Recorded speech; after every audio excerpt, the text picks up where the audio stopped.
At the beginning of a 3-hour plane trip, you are traveling due north 192 kilometers. Okay, 192 kilometers is what you went north. Now it says at the end you are traveling 240 kilometers per hour, 45 degrees west of north. So here's my north. Now I have to go west from it. How much? 45 degrees. Okay? So don't be confused when you see north of west or south of east or whatever the numbers you have. So start from the number where it says you need to go from west. So I started from north and I went 45 degrees west from it. So it's actually pretty simple. So now you have two vectors, vector 1 and vector 2. So let's suppose this you will call as vector 1, velocity 1, and this you can call velocity 2. Velocity 2, the numerical value is 240 kilometers per hour. Note, I am not converting it into SI units here because all my question is giving you my everything in terms of SI units, and I don't need to use any standard constants. So in cases like this, it's okay for you to leave them in kilometers per hour. But in most cases, it's a good thing to convert them into SI units. So part A of this question says, draw the initial and final vectors. Well, this is my initial vector and this is my final vector. So that part of the problem is done. Now in the next question, part B, it's asking, what is delta V? Delta V is actually equals to, so part B, let's do it here. Delta V is VF minus VI. Okay? And delta V is magnitude of delta V is Vx squared plus Vy squared. And the direction, tangent of theta, will be equals to Vy over Vx. So in order to calculate the magnitude and the direction associated with delta y, we have to do a little bit of work. Okay, so how do we do this little bit of work?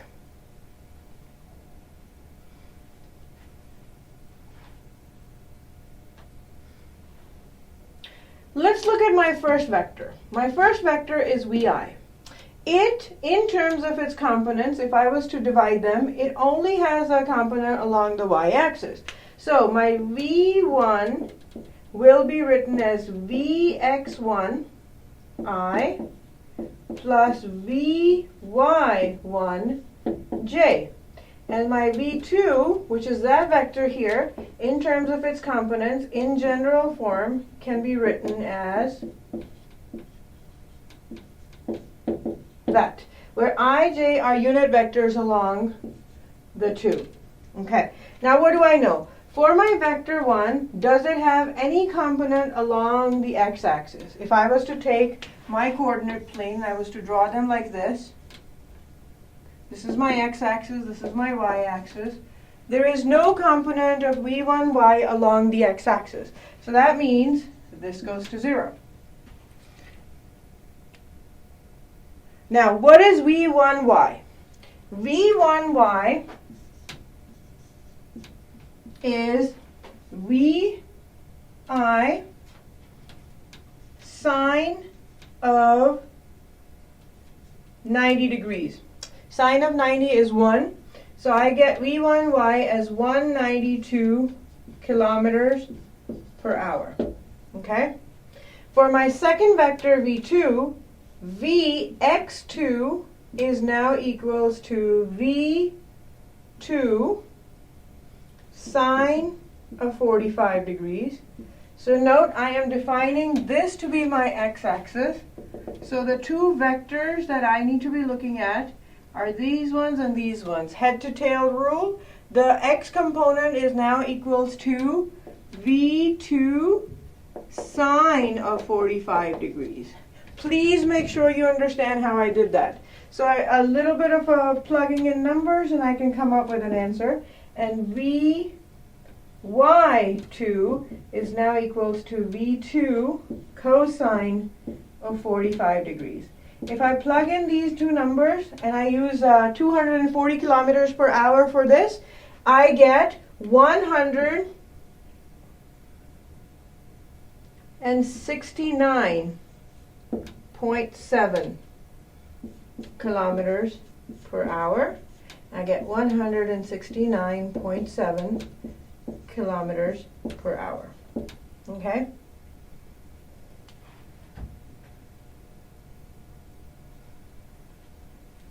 Now, I have these two components for V2, and I have this component for V1. And I need to find delta V, okay, which is VF minus VI. So, Vx will be equals to, if I was to follow this hierarchy, Vx will equal Vx2 minus Vx1, which is equals to 169.7 minus 0, which gives me 169.7 kilometers per hour.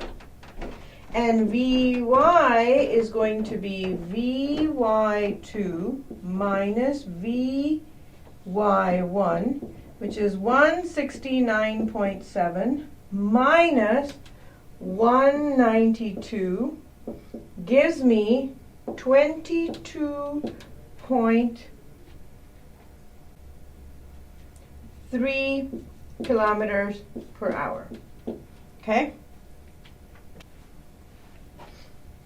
Now that I have a value for Vx and Vy, I can plug those back into here, do a little bit of an algebra, plug in numbers, and calculate to solve for delta Vx and tangent of theta. So this is going to give me 169.7 squared plus 22.3 squared. Oh, did I forget a minus sign here? That's kind of important. Square root. And that gives me delta y to be equals to 172 kilometers per hour. And if I was to find the theta, it will be tangent inverse of Vy, which was that one, minus 22.3 divided by 169.7, which gives me minus 45 degrees. Now, what does a minus 45 degrees mean? Minus 45 degrees means that if I was to redraw these vectors in terms so that they are starting from the same spot, my vector final, this is my resultant vector, delta V, magnitude, and minus 45 degrees. We'll start from this point.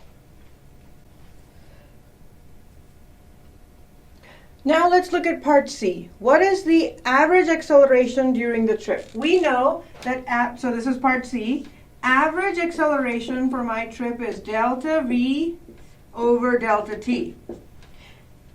It is a two-dimensional motion, so that means average acceleration will be average acceleration along the x, which means I have that, and average acceleration along the y, which means I have y. In both cases, how long did the whole trip take? 3 hours, correct. So the delta t is going to be 3 hours. So in this case, it's actually really simple. If you were to look back at your initial expression, you would have delta Vf as equals to 169.7 kilometers per hour divided by 3 hours.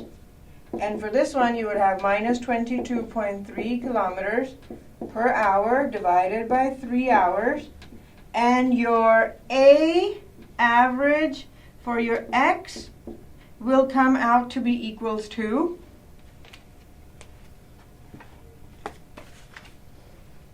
give or take a few numbers, 57, minus 57 kilometers per hour. Actually, no, not minus, plus. And your A average of y will come out to be minus 7.4 kilometers per hour. And knowing this, Can you find the total acceleration? And the answer is absolutely yes. So your total acceleration will be equals to ax squared plus ay squared. All you need to do is plug in a few numbers, and your answer comes out to be 57 kilometers per hour. And your theta angle for your acceleration comes out to be 7.5 degrees. So are you surprised that you're getting 57 degrees for your average? Not really.